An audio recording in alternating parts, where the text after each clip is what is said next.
But before hanging up, the man said, there was more to it than that. Like what? It only it not only contained one reel of videotape, it also contained a clay disc with weird writing carved into it. You mean written on it? No, carved. So you did open it up. Kind of. Well, not really. Two of my neighbors had the exact same thing in their driveways.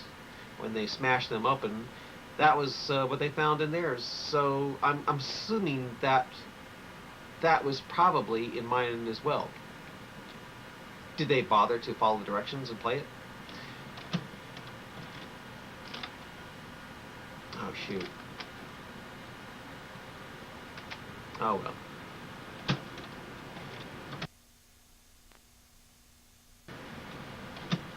Well, I'll continue here. Did they bother to follow directions and play it? I think you would have heard from them by now if they had. And listening to the news today, I asked them if they ever got around to hooking them up, and they said they hadn't. They said that they too threw them away. I mean, you have to realize actors in this town are everywhere. The detective suddenly became very animated and asked, "What was on the disc?" You said something about some weird writing on it. On the, I think it was Middle Eastern. I think it was. I think it was Arabic. Did you do you still have it with you? Asked the detective asked, as if walking on the tightrope, hoping not to fall off. No, said the man. Damn it to hell, shouted the detective. He almost slammed the phone down on the receiver, but composed himself and said, "Thanks for your time." After that, he began calling the next person. The man from Benson, Arizona, sounded excited when called. "I sure remember those cassettes, sir," he exclaimed. And you're right, it was very 2001ish. I had just eaten breakfast. I got in my car, and as I was backing out, I see this thing. It looked like a midget version of that scary black thing from the boring movie with the classical music that seemed to go on forever. You know, where people are walking on the walls and it makes your ass hurt watching it so long. 2001, the detective asked. No, I found it in my driveway in 2000. I'm talking about the movie 2001. Oh yeah, I know. I was just being funny. Well, I got out of my car, examined the thing. At first, I was kind of afraid of it. I mean, hell, I thought it might be a bomb or something. But right when I was thinking of calling the police, I noticed others in my neighborhood's driveways as well. Some had even been crushed. When I saw that they were, I knew it wasn't a. I knew it wasn't a. I knew it wasn't a bomb. So, thinking it was just some crazy guy's attempt to get attention, I began to think about that part of the movie where the ape throws the bone up in the sky and it turns into a spaceship.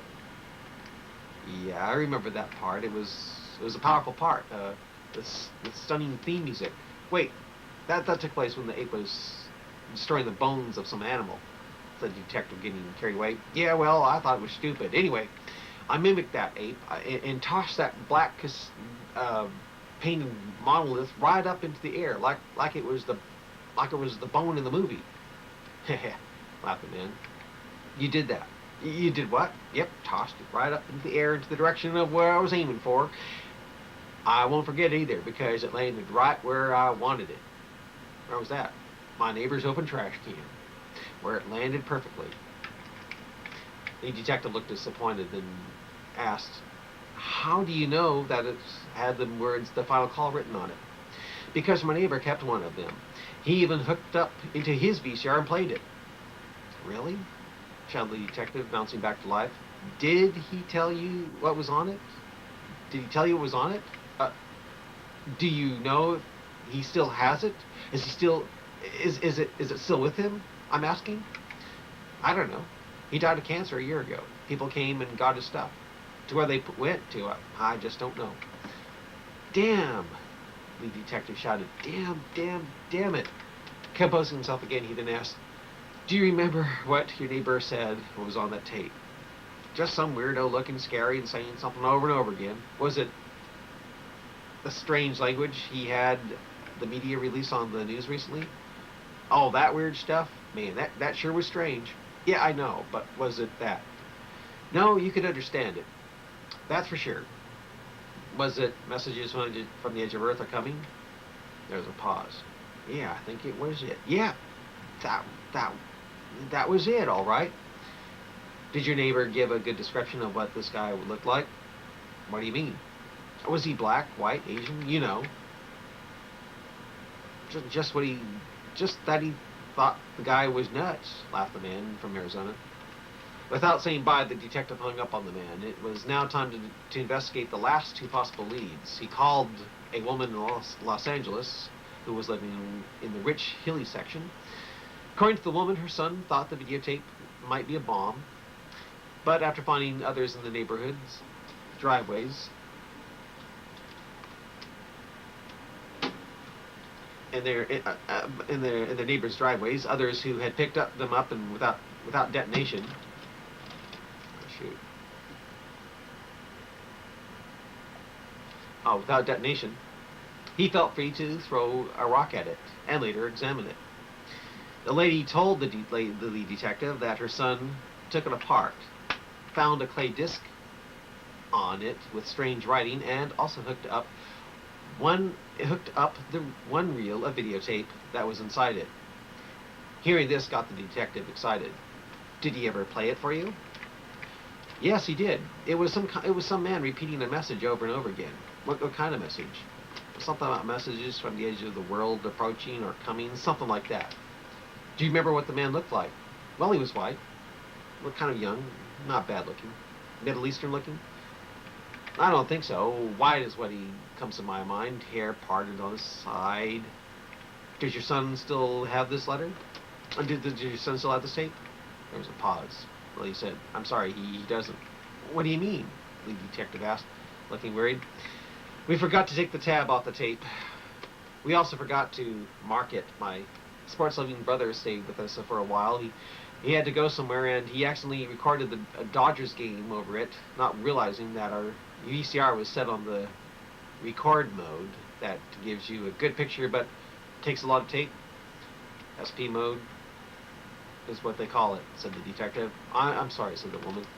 Well, we'll find this guy eventually. Oh, by the way, do you still have the clay disc with you? My son actually dropped it and it turned to powder. When it was in the cassette, it was still wet, but it dried out fast in his room. After saying goodbye to the lead detective suddenly realized something.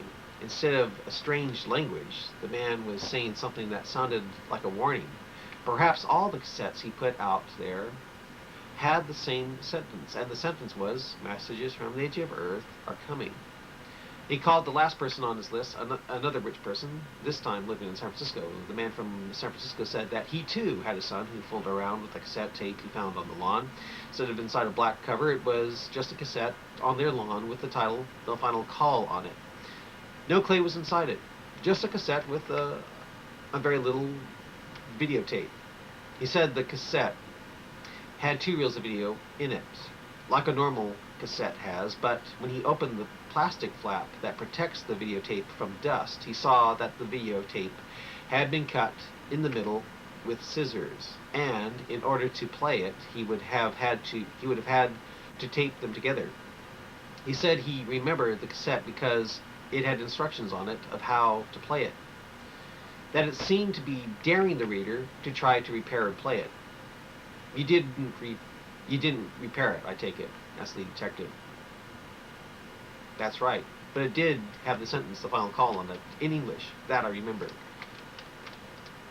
A day later, the detective met with others at the FBI and said, I'm done with the final call inquiry. As a matter of fact, I don't think the final call is the answer we're looking for. The final call isn't the key to this thing. It's what it points to. Now, what's that? Asked the fellow G-man. Messages from the edge of Earth? For some reason, I am getting the feeling that the terrorist attempt was just to get us looking at those tapes, to play them on the air. How much you want to bet that if we play the other tape, the one where the sentence, messages from the edge of Earth are coming, is played, we will get a bigger response, probably a much bigger response. Suddenly, another worker of the FBI entered the room and said, guess what? We got a call from the man who kept on playing Channel 7's news footage of the vortex over and over again on his VCR, and he called us, telling us that he thought we had spliced the tape into the cassette upside down. When we took out the tape and spliced it in the other way, guess what? Instead of a vortex spinning towards you, it's spinning away from you, and you can clearly see the phenomena is produced by pointing a video camera into a monitor of what the video camera is seeing. In other words, not only were we getting audio feedback producing the annoying mechanical hum, we were getting video feedback as well. Hey, the monitor is our suspect's TV set. I'm sure of it. One of the FBI men then said, in other words, the suspect wasn't chanting some strange language. He was just saying the exact same thing he was saying on the other tape. Messages from the edge of Earth are coming. Messages from the edge of Earth are coming. Messages from the edge of Earth are coming. Messages from the edge. The detective then interrupted with abrupt. We get the picture.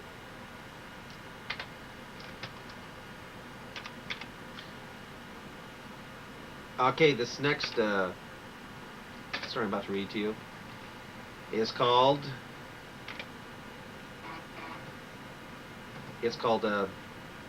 Daffy Days of Daphne, and this is a sequel to The Monolith from the Black Rock Desert.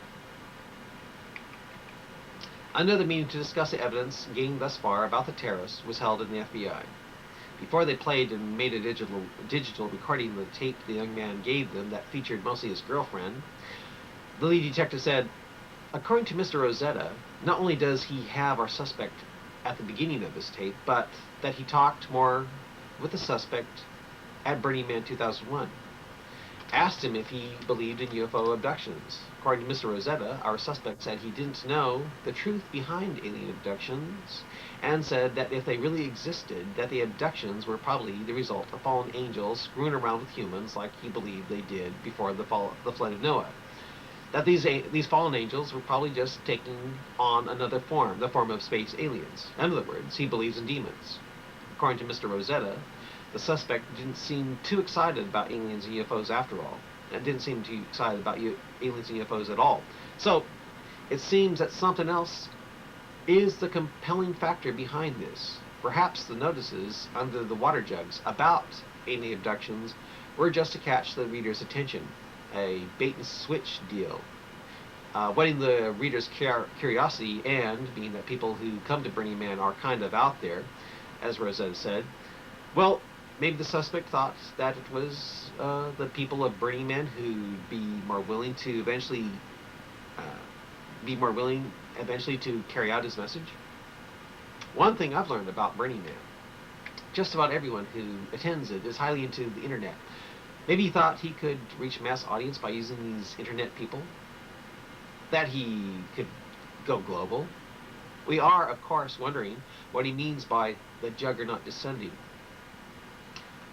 From our surviving packet pages coming into our headquarters, the holes are being filled in, and we have noticed other sentences that look like they would have been ominous if they were deliberately blacked out. It makes us think that there are probably video versions of this letter out there. Perhaps that's what he was hoping we'd think. These blacked out words could be the suspect's way of forcing us to pick up and splice the videotape of the packets in the hopes that they'll find out what the meaning is, and in the process come upon this theory, as he calls it. Whatever it is, it sounds like something that is a threat to the world, and that he's doing this to, quote, have a clear conscience. I guess he feels he's on a supernatural mission, one where he's trying to warn us of something. Anyway, since Rosetta and his girlfriend aren't here, I thought we'd zip through the whole tape and see her first. How about it? That's just in case the beginning of this tape does ruin the video heads. As those who met the girl began to get excited with the playing of the tape, more evidence was coming in with a call from Bakersfield, California. The agent who took the call asked the woman calling in if she had hooked up and played the tape. She said she didn't, but that her son had. That in the year 2000, she believed she saw the suspect come into her neighborhood and become confronted by a couple of angry men. Can you describe the confrontation? Asked the agent. It occurred in the late afternoon, mid-September, I think it was. I was watching Oprah when I suddenly became distracted by an angry cussing and shouting. I got up, looked out through the open window of my living room, and saw these two men standing in front of a car in the middle of the street, not too far from my window, actually. They weren't allowing the driver of the car to pass. The two men were actually furious looking, telling the driver to back up and pick up every single object he threw from his car, or he'd have to call a tow truck and maybe an ambulance also. I mean, it was really strange. It looked unreal, like it was an act. Are these neighbors of yours? I never saw them before, and I haven't seen them since. They could have been. One of them ripped open one of the packets he accused the driver of throwing onto the lawns. I remember seeing a long stream of videotape quickly unwinding into the air, followed by plastic baggie and litter. I then remember the shorter of the two shouting, "No one is going to read this. I'm not going to. All you're doing is creating fear and wasting your time. All you're doing is scaring people." It sounds like they knew him. Maybe it was an act? I don't know. When the man began to drive forward, the big one leaped up onto his car, and the smaller one stood in his way, daring him to run over, taunting him, calling him the F word. Again, they demanded him to back up and pick up every single object, that they wouldn't let him pass until he did. The taller then asked, in a somewhat more calmer voice, "How many of those things are there?" Did you hear his reply? In fact, I did. I heard him say about 10, maybe 12,000 or so. Did he sound scared? Was he smiling? He wasn't smiling. He didn't seem that scared either. Well, maybe he was. I mean, the way they were verbally abusing him, I would have been, believe me. Anything else? What was he wearing? He was wearing a leather jacket, the kind bikers use, and he was wearing some broken sunglasses that hung lopsided on his face, making him look like a nerdy version of the Terminator. I'm wondering if one of the men had socked him in the face because I had socked him in the face and broken his glasses before I got the window. I'm wondering if one of the men had socked him in the face and broken his glasses before I got to the window. When I looked, when it looked like the man was going to get out of his car, the two left the front of his car and looked like they were going to kill him.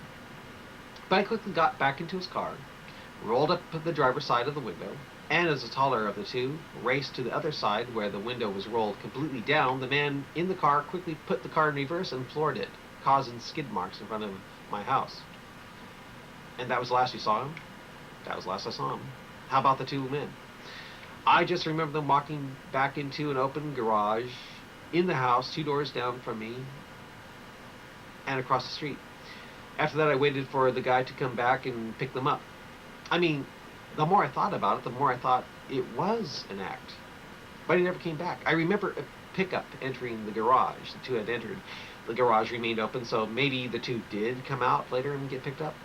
The thing I find so strange about the whole thing, it makes me also think it was an act, is that if they weren't doing an act together to call attention to these packets lying about on my neighbors' lawns, including mine, well, why in the hell would they be so trusting of this guy they were so fiercely threatening? I mean, when you think about it, what this man was doing wasn't normal. I mean, how many people do you know who go around neighborhoods throwing things from their cars with little notices talking about something from the edge of Earth? Does that sound sane? Does that sound sane?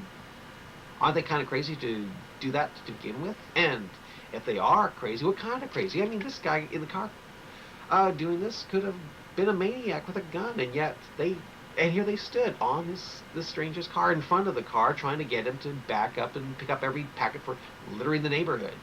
Talk about trusting. It really seemed like they knew him. So I am thinking it was just a put on, because it really didn't make much sense. It didn't fit. You know what I mean?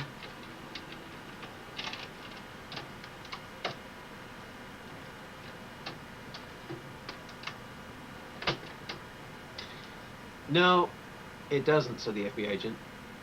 The agent then asked the woman what was on the videotape when played. Oh, some Chicano-looking man preaching from a pulpit. Preaching about what? Love of God. I take it wasn't the man the two were confronting? No, not at all. The man in the car was younger and white. How long did the video run? About 3 minutes is all. My son was able to splice it all with no problem. The FBI agent kind of hesitated and said, I see. And as the agent tried to get more information out of the woman, another FBI agent was taking down information from another caller who said he was a trucker who remembered back in the year 2000 his fellow truckers talking about seeing strange objects on the side of I-5 from LA to Redding. That every time they headed north, they would see the stapled paper plates, this time painted black, out on the side of the road. Did you ever stop to investigate them? Asked the agent. No, I didn't have time, but some did, and after pulling over, they'd read the notices inside. At first we thought each notice said the same thing, which was an advertisement for something called Messages from the Edge of Earth, which was supposed to take place around August 6, 2001, and come to a finish in early February 2002. But, of course, when those dates came and went, there was no report of packets on the coastal highway. We began to think something happened to the guy, that maybe he died or changed his mind or something. Right before those dates came and went, we were all, well, excited is a word, wondering what it could all mean. We thought, hey, this is weird. Maybe something big will take place, something out of this world, maybe. Maybe even flying saucers from another planet landing. But nothing did. FBI agent wrote down some of the stuff the man said, then asked, anything you remember distinctly about the conversation your CB buddies said about the packets and the notices they carried? Yeah, we noticed that the author had different versions of the notices, that not all said the same thing about what the operation in launching the things was called. How do you mean? In the packets, there were different names for the launch of packets onto the I-5 divider. At first we thought it was called Operation blank S blank blank H AH then blank blank. Then another two letters, another called. Then about 2 days later, another called in saying that the packet he picked up had a notice that called the launch on to the divider Operation capital I blank A blank blank H then blank 0. When another trucker had picked up a packet and said that the notice he had called Operation blank blank blank IH blank 4 blank, we knew then and there the whole thing was a puzzle that could only come together if people were sharing what they found. And what was it? What do you mean? What was the complete name of the operation? Well, when we put the whole thing together over CB, when we filled in the blanks, it came out to Operation Isaiah 40. So what the writer of these letters was calling the launch of packets onto the I-5 divider was Operation Isaiah 40. Did you ever get a chance to read the chapter? Asked the AFB agent. Oh yeah, it's been a few years, so I've forgotten what it's about. What does stand out in my mind, however, is a part near the beginning of the chapter that goes, suddenly, the FBI man became distracted when he got the news that there was another terrorist attack, very similar to the one that started all of this. Only instead of a BART station, it had closed down the subway system in New York. I'll call you back, said the now nervous FBI agent, and he went to see the news. On the news, a breaking story was talking about someone finding an empty video cassette containing a small package of powder again. This time, the cassette, when removed from a painted black cassette jacket, opened up and spilled the powder into the crowded subway car, causing great panic and stampede.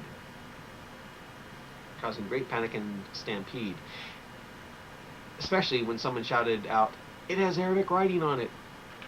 So breaking and wrenching was news that everyone's eyes were now focused on New York. Was it the real thing? Was it now anthrax? An hour into the investigation, it was reported that on the cassette were words written in Arabic that translated out to "Death to the Great Satan." Because of this, and because it was now New York, the country was now really looking to see if they could find this man. Then again, There was the fear that it might just be just be a copycat and a start of worse things. The panic wouldn't have been so great if it weren't for a popular news show recently running an episode of just how a pound of anthrax spores sprayed out over Los Angeles by a small plane could make that city a ghost town within days.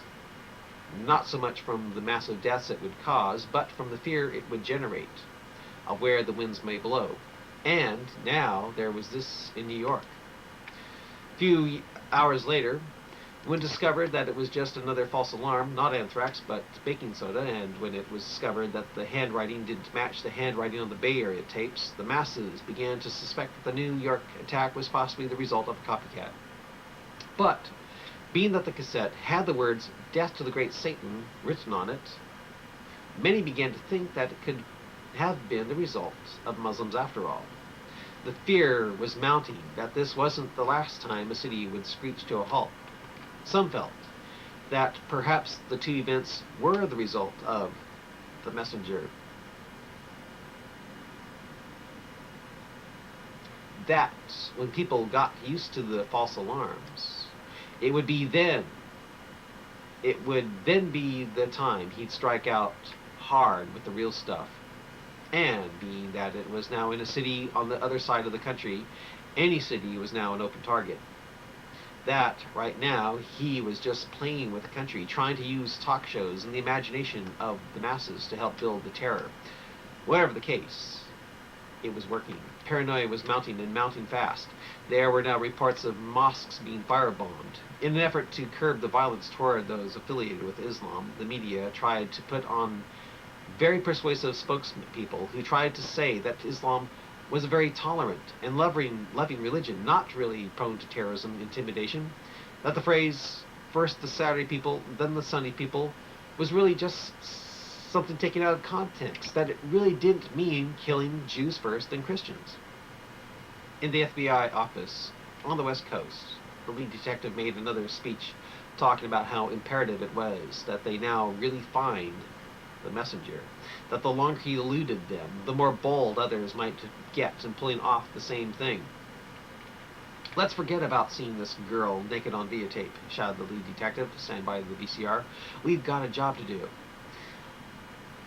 The lead detective nervously pressed a button on the VCR, accidentally pressing the fast forward. Seeing that the numbers were accelerating forward instead of backward, the lead detective blurted out, "Oops, going forward instead of backwards. What the hell? Maybe Daphne is naked here." When he pressed pressed play, the eyes of those in the room widened when they looked at a strange landscape that looked like it was taking place on a different planet. Strange, rave-sounding music was being heard in the background. Later, the video became shaky as the person taking the scene was on a bike riding with others.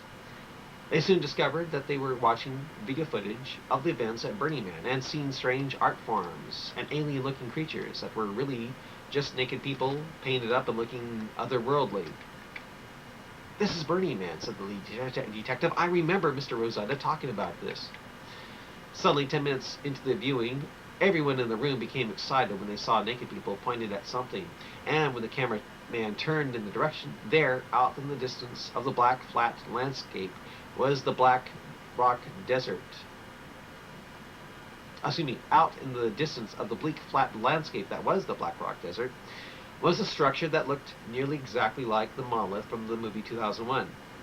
And standing right next to it was the man they were looking for, adding more tapes to it to make the thing taller. The video was very jerky.